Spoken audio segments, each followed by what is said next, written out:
হারাম নজর, এই ভিন নারী, অশ্লীল দৃশ্য, অবৈধ কোনো মেয়ের সাথে প্রেম, এটা লোনা পানি, এটা কোনো দিন তৃপ্ত করবে না, বরং তৃষ্ণাই বাড়াবে।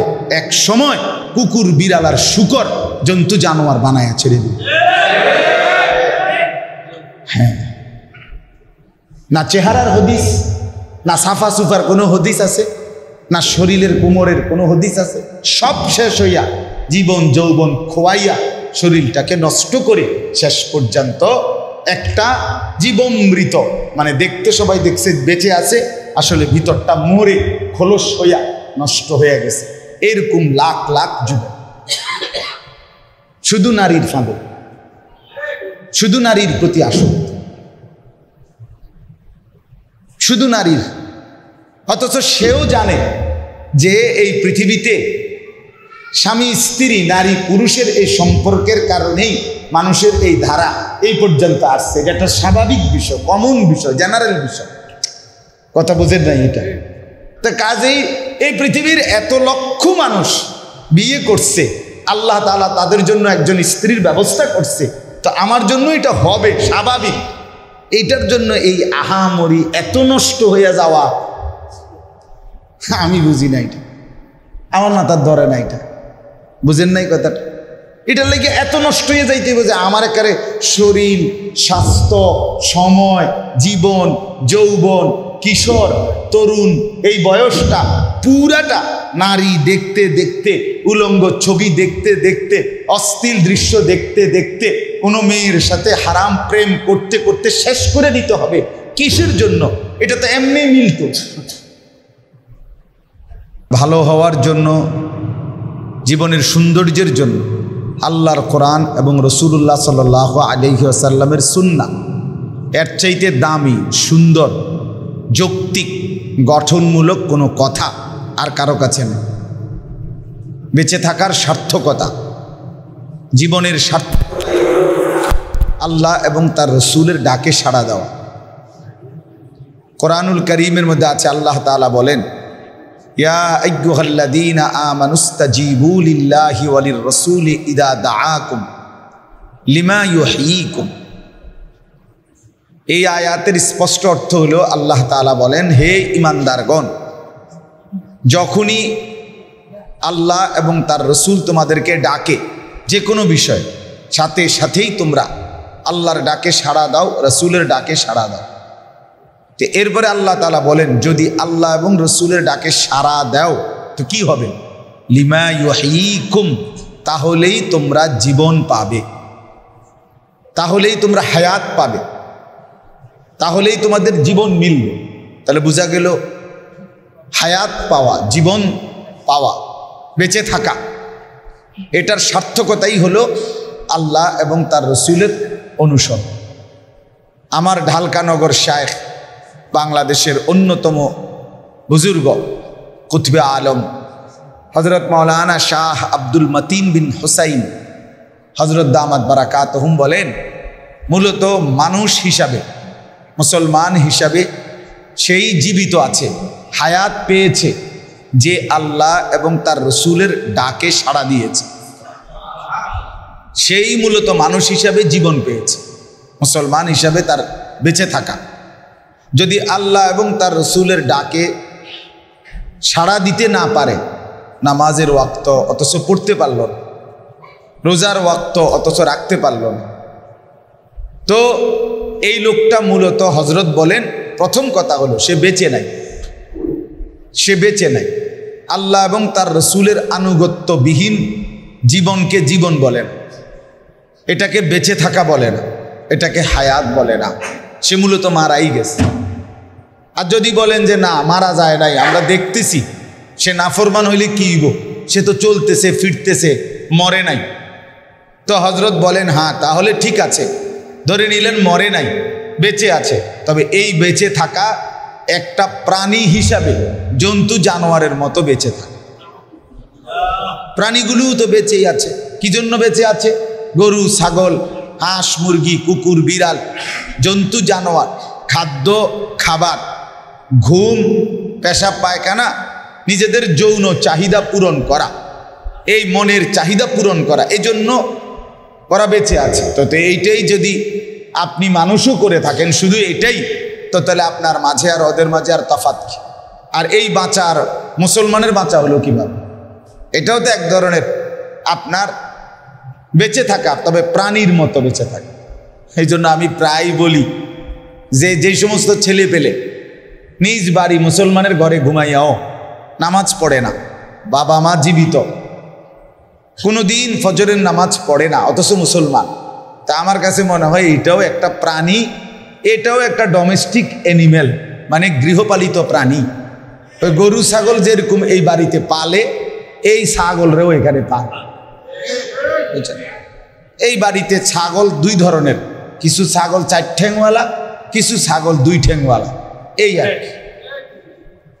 এই ডোমেস্টিক অ্যানিমেল, গৃহপালিত, ঘরে যাকে গৃহে যেটাকে পালে এটারই তো গৃহপালিত প্রাণী।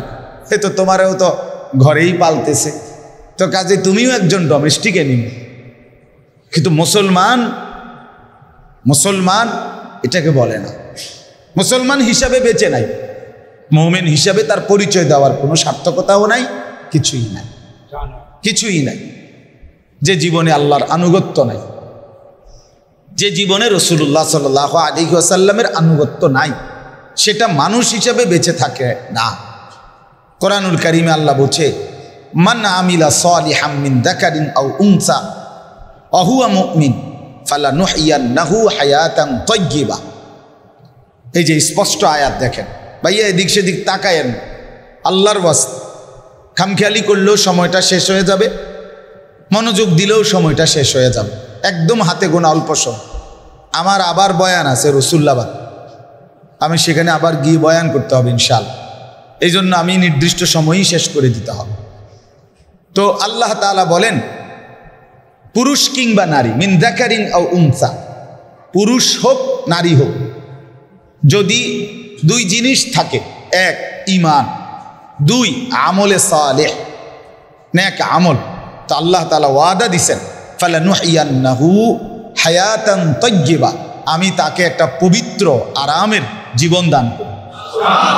তাহলে সেই জীবন পাবে, সে হায়াত পাবে, সে আমি আল্লাহর পক্ষ থেকে হায়াত পাবে, জীবন পাবে, যদি সে ঈমান এবং নেক আমলের উপরে থাকে, পুরুষ হোক আর নারী। এই জন্য বাপ, এই আপনারা আমরাই বুঝেন, বললাম যে ভালো হওয়া আমারও দরকার, আপনাদেরও দরকার, জিন্দিগি মানুষ বানানো আমারও দরকার, আপনারও দরকার। সবাই মানুষ, সবাইকে বলে এই পৃথিবীতে মানুষ উপদেশ দিলেই বলে বাবা মানুষ হও, বলে কি না বলে? বাবা মানুষ হও, মানুষের মতো মানুষ হও, মানুষ হও, এই সবাই তো বলে। কিন্তু মানুষ কিভাবে হয়? মানুষ হয় কিভাবে?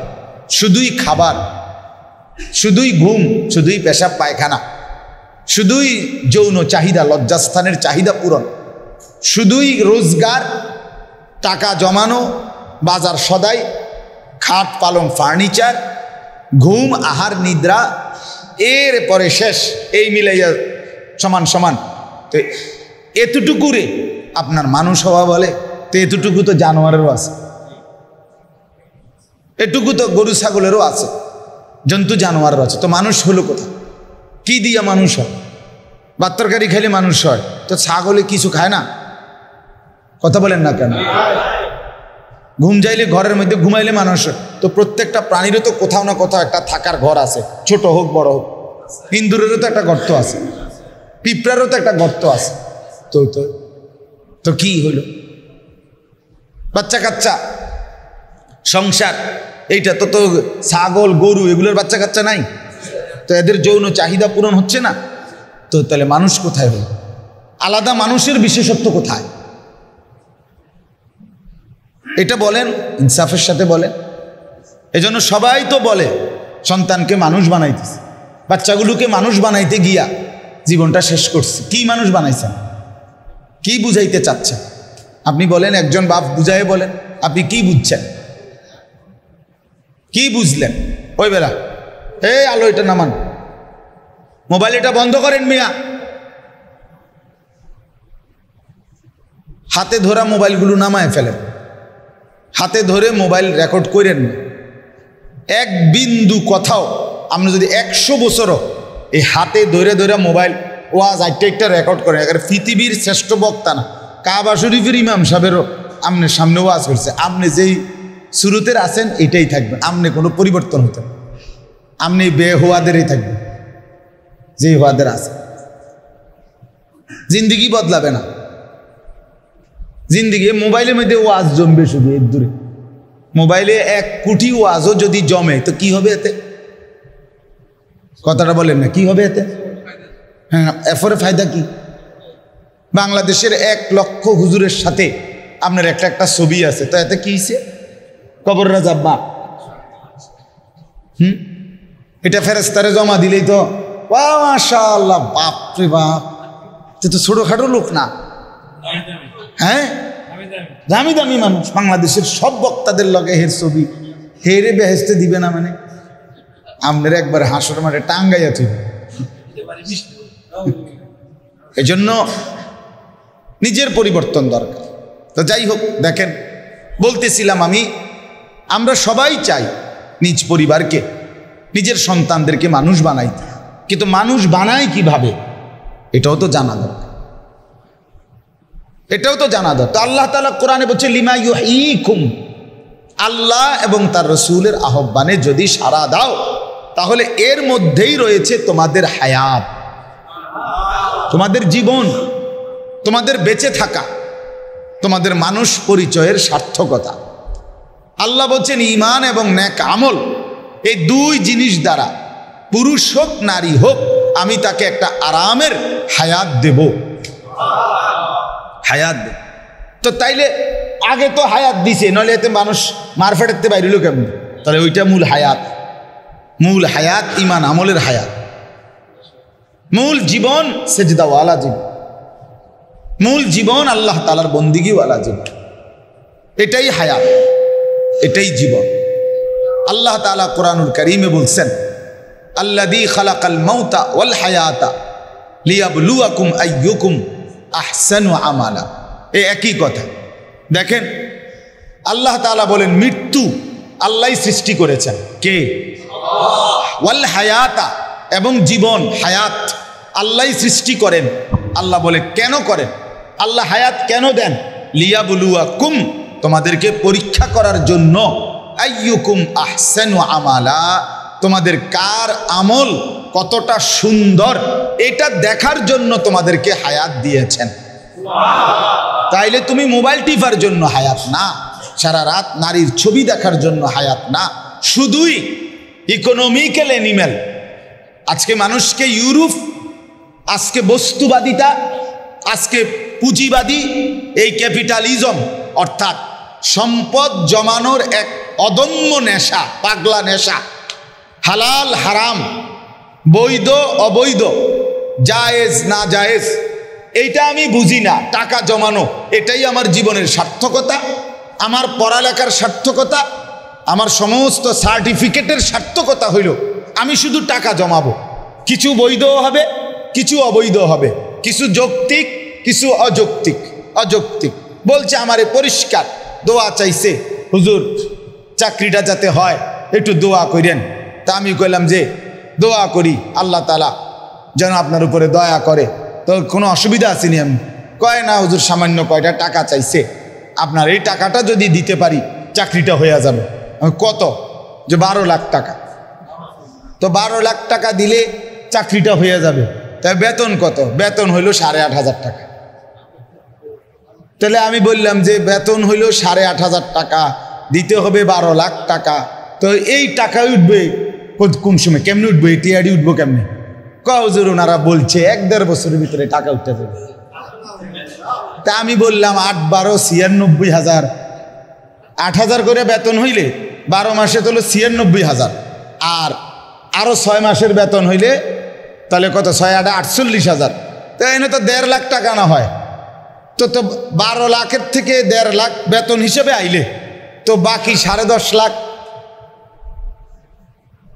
1.5 বছরের ভিতরে বাকি 10.5 লাখ টাকা আসবে কই থেকে? এইটার উত্তর হইলে এই যে হাসি। মানে আপনারা সবাই বুঝছেন এই আর কি, এটা আর বাংলা করার কিছু নাই, ঠিক না কথাটা? না, এটাকে ঘুষ বলে না এখন, ঘুষ আগে বলতো, এগুলো এখন আর চলে না এসব শব্দ। এখন এটা হলো স্পিড মানি, স্পিড মানি অর্থাৎ যেইটা ফাইল কাজ আগায়া দেয়, স্পিড করে আর কি। এটাকে এখন ভদ্রচিত শব্দ ব্যবহার করে, নাউজুবিল্লাহ। তো বলতেছিলাম যে এই যে জিন্দিগি বলেন, তাহলে আজকে আমরা বস্তুবাদিতা, ক্যাপিটালিজম, পুঁজিবাদ আমাদেরকে এটা ঢুকাইছে আমাদের মাথা যে মানুষ, ম্যান ইজ ইকোনমিক্যাল অ্যানিম্যাল, মানুষ হচ্ছে অর্থনৈতিক প্রাণী, অর্থনৈতিক প্রাণী অর্থাৎ মানুষের সৃষ্টি শুধু উপার্জন করবে টাকার, যেমনে পারো, যৌক্তিক অযৌক্তিক, বৈধ অবৈধ, লিগ্যাল ইলিগ্যাল, যেমনে পারো টাকা জমাবা, তুমি সমাজের এলিট, টাকা নাই তুমি সমাজের একেবারে কি নিম্ন শ্রেণী, নিম্ন। এই ব্যবধান বানায়, এটা শুধু পুঁজিবাদের কারণ, পুঁজিবাদের কারণ, এটাই বস্তুবাদিতার কারণ। আজকে সব কিছুকেই মানুষের সুখ, শান্তি, সমৃদ্ধি, তৃপ্তি, প্রাপ্তি সব কিছু টাকার পিছনে, সম্পদের পিছনে, প্রাচুর্যের মধ্যে ঢুকায় দিস। এই পরিমাণ প্রচার, এই পরিমাণ বিজ্ঞাপন, এই পরিমাণ অ্যাড, এই পরিমাণ নায়ক নায়িকার প্রচারণা, এই পরিমাণ ভদ্রবেশী মুখোশধারীদের উন্মাদনা সবাই মিলে প্রতিটা প্রজন্মের প্রতিটা সন্তানের মাথা ঢুকাইছে।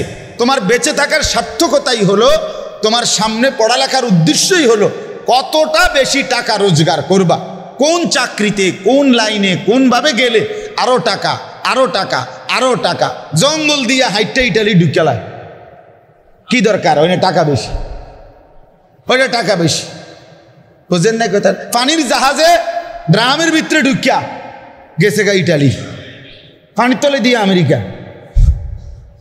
গেছে, কি জন্য? টাকা, ওইখানে টাকা বেশি আছে, কোন রকমে গিয়া পড়তে আনলে হয়েছে বর্ডারে, এরপরে টাকা।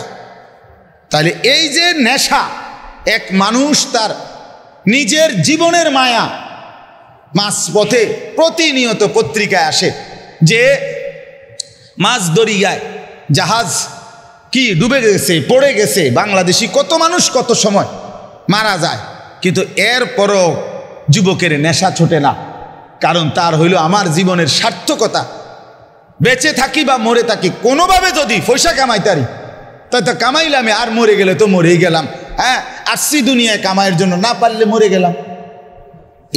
এই মানসিকতা কিভাবে ঢুকলো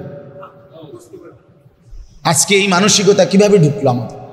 আমরা এটা কেমনে ঢুকে ফেললাম? ঢুকে আফসুসের ব্যাপার। চিন্তা করে দেখেন, ভেবে দেখেন। এবার এটার আওয়াজ একদম কমায় লাইছে, এটা খটর খটর করে যে, এই জন্য এটার আওয়াজ এখন একদমই নাই। তো এই জন্য বললাম আমি, মাইক অপারেটর একেবারে হার জমানায় সর্বযুগে এরা থাকে, অধিকাংশই বকলম মানে বোঝে না এমন, পুরাটা যারাই এই মাইকের ব্যবসা করে লোক রাখে একজন বুঝের, আর অবুঝ রাখে 18 জন, বুঝেন না কথাটা? এরপরে হে আইসা যেদিন মাহফিল যখন, ওই সময়টার একবার এটা লারে, ওই বল্টু কতুডি আছে এরম এডি দিয়ে লাড়ালাড়ি করে, মানে একটা ঘাম বাইয়ে ফুটতে আছে, আসলে তো সে কিছুই বোঝে না, এটা জীবনেও করতো না। কবে দেখছেন না যেই চেষ্টাটা করছি অল্প লাগিয়া না সমস্যাটা হয়েছে, ওয়াজ তো শেষ, আজকের আমার সময়টা তো কি হয়ে গেল, শেষ হয়ে গেল। চলেন বাপ, তা আমি আপনাদের কাছে প্রথম এই কথাটা বুঝাইতে চাইলাম। আলহামদুলিল্লাহ অনেক নওজোয়ান ছেলে বসছে, ছেলেদের আয়োজন, অনেক উৎসাহ উদ্দীপনা নিয়ে ছেলেরা আয়োজন করছেন।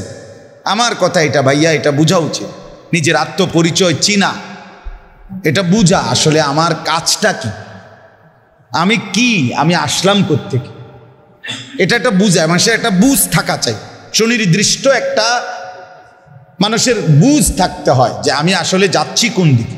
আমার এই যে জিন্দিগি, এই জিন্দিগির শেষ, যেমন আমি মনে করি আলহামদুলিল্লাহ ছোটবেলায় প্রাইমারি স্কুল পাশ করে মাদ্রাসায় ঢুকছি, মাদ্রাসার থেকে এখন পড়ালেখা শেষ করে খেদমত করতেছি, শিক্ষকতা, কিছু ওয়াজ নসিহত, 5 ওয়াক্ত নামাজ জামাতের সাথে পড়ার চেষ্টা করতেছি। তো মনে করেন আমার একটা টার্গেট আছে যে আমি যদি কষ্ট করে হইলেও আল্লাহ বিল্লাহ করে নামাজ ঠিকমতো পড়ে হালাল হারামের পার্থক্য মেনে চলতে পারি, তো আমার বিশ্বাস এটা যে আমার এই গন্তব্য আখিরাতে জান্নাত, আল্লাহর দয়া। ঠিকই না বলেন না কেন? কিন্তু বাকি আমি আল্লাহর দয়া হয় যেই রাস্তায়, এই রাস্তার পথে চলার চেষ্টা করতেছি। ঠিকই না বলেন না কেন? তাহলে আমার একটা গন্তব্য আছে, আমি একটা বুঝ নিয়ে চলতেছি। কিন্তু যে ছেলেটা খোদার 365 দিনে কোনো দিন ফজরের নামাজ পড়ে না, সে কি বুঝে চলতেছে তুমি? যে ছেলেটা মনে করেন সারা দিন রাত মোবাইলে নারীর ছবি দেখে, অশ্লীল দৃশ্য দেখে, তুমি মোট কতজন বেডি তোমার দরকার মনে করে আগাইছ? মানে ফাইসালাটা কতগুলো বেডি তোমার লাগবে, মানে কয়জন? কি 20 জন না 40 জন না 18 জন? কতগুলো নর্তকী দেখলে তোমার শখ মিটবে, আউশ মিটবে তুমি জানো না? লোনা পানি দিয়ে তৃষ্ণা মেটে না, এটা একটা মনীষীদের কথা। যে কেউ সমুদ্রের লোনা পানি যদি কারো গলায় ঢোকে, তার পানির তৃষ্ণা বেড়ে যায়, তখন সে আরও যদি পানি পান করে লোনা পানি, কিন্তু সেটা কখনোই তৃষ্ণা নিবারণ করে না, সেটা আরও তৃষ্ণা বাড়ায়। কিন্তু পবিত্র পানি, হ্যাঁ মিষ্টি পানি, যেটা পবিত্র পানি, সেটা কিন্তু তৃষ্ণা এক গ্লাসেই মিটে যায়। এই জন্য হারাম নজর, এই ভিন নারী, অশ্লীল দৃশ্য, অবৈধ কোনো মেয়ের সাথে প্রেম, এটা লোনা পানি, এটা কোনো দিন তৃপ্ত করবে না, বরং তৃষ্ণাই বাড়াবে। এক সময় কুকুর বিড়াল আর শুকর জন্তু জানোয়ার বানায় ছেড়ে দিবে। হ্যাঁ, না চেহারার হদিস, না সাফা সুফার কোনো হদিস আছে, না শরীরের কোমরের কোনো হদিস আছে। সব শেষ হইয়া জীবন যৌবন খোয়াইয়া শরীরটাকে নষ্ট করে শেষ পর্যন্ত একটা জীবমৃত, মানে দেখতে সবাই দেখছে বেঁচে আছে, আসলে ভিতরটা মরে খোলস হইয়া নষ্ট হয়ে গেছে। এরকম লাখ লাখ যুবক শুধু নারীর ফাঁদে, শুধু নারীর প্রতি আসক্ত, শুধু নারীর। অথচ সেও জানে যে এই পৃথিবীতে স্বামী স্ত্রী, নারী পুরুষের এই সম্পর্কের কারণেই মানুষের এই ধারা এই পর্যন্ত আসছে। এটা একটা স্বাভাবিক বিষয়, কমন বিষয়, জেনারেল বিষয়। কথা বুঝেন নাই এটা? তো কাজেই এই পৃথিবীর এত লক্ষ মানুষ বিয়ে করছে, আল্লাহ তাআলা তাদের জন্য একজন স্ত্রীর ব্যবস্থা করছে, তো আমার জন্য এটা হবে স্বাভাবিক। এইটার জন্য এই আহামরি এত নষ্ট হয়ে যাওয়া, আমি বুঝি না, এটা আমার মাথার ধরে না, এটা বুঝেন নাই কথাটা? এটার লেগে এত নষ্ট হয়ে যাইতে বুঝে আমার একারে শরীর, স্বাস্থ্য, সময়, জীবন, যৌবন, কিশোর, তরুণ, এই বয়সটা পুরাটা নারী দেখতে দেখতে, উলঙ্গ ছবি দেখতে দেখতে, অশ্লীল দৃশ্য দেখতে দেখতে, কোনো মেয়ের সাথে হারাম প্রেম করতে করতে শেষ করে দিতে হবে। কিসের জন্য? এটা তো এমনি মিলত, এটা তো এমনি মিলছে। নারী পুরুষের এই মিলন না হলে, স্বামী স্ত্রীর এই মিলন না হলে আমি আসতাম কেমনে, তুমি আসতা কেমনে? কথা বলেন না কেন? তো এটা তো একটা কমন বিষয়, একদম জেনারেল বিষয়, স্বাভাবিক বিষয়। এটার জন্য নষ্ট হয়ে যাওয়া, এটার জন্য একেবারে পাগলা কুত্তার মতো হয়ে যাওয়া, নিজের ইজ্জত সম্মান সম্ভ্রম, নিজের বংশের ইজ্জত সম্মান, নিজের ব্যক্তিত্ব, নিজের রুচি, নিজের শরীর স্বাস্থ্য সব শেষ করে দেওয়া। আস্তাগফিরুল্লাহ। এত বোকা মানুষ হয় কেন? ছেলেটা পড়লো কি? ছেলেটা শিখলো কি? কি জ্ঞান অর্জন করলো? কি পড়ালা? এতগুলো বইপত্র না দেখলাম পড়লো, তো এতগুলো পড়া তুমি এদুল বুঝলা না? তাইলে এত বাংলা, এত অঙ্ক, ইংরেজি, পদার্থ, জীববিজ্ঞান, রসায়ন বিজ্ঞান, উচ্চতর গণিত, ফার্স্ট পার্ট, সেকেন্ড পার্ট, হ্যাঁ, এটি এত কিছু পড়াইয়া তো তোমারে কি শিখাইল? কি বুঝাইলো ভাইয়া? কি শিখলাম? এই নিজের শরীরও নষ্ট করলাম, নিজের হাতটাকেও গুনার কাজে ব্যবহার করলাম, সারা রাত বিনিদ্র অশ্লীল দৃশ্য দেখলাম, হ্যাঁ, এক ওয়াক্ত নামাজও পড়লাম না, একটা সেজদা দিতেও মন চায় না। তো এইটা কি পড়ালেখা করলো, কি শিখলো, কি মানুষ হইল, আমি বুঝি। কে পড়াইলো, কি পড়াইলো, তার বাপ মাই কি বুঝলো, এইটাই কি বুঝলো আমার। হায় হায় মুসলমান, আফসোসের আফসুস, আফসুসের।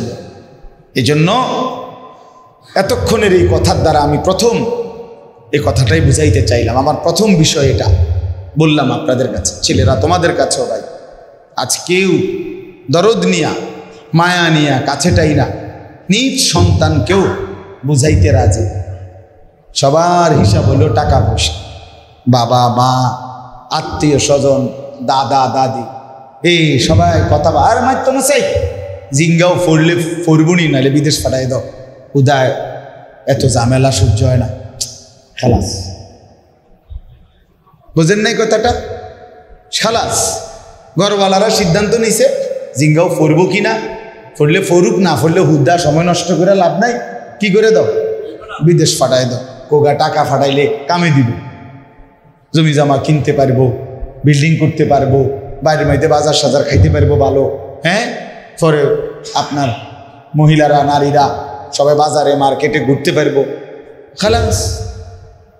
আহা, এই ছিল মানুষ, এতটুকুই ছিল মুসলমান। এই হলো পরিবার, এই হলো সন্তানের জীবন গড়া, এটাই মানুষ বানানো। আল্লাহ আমাদেরকে বুঝার তৌফিক দান করেন।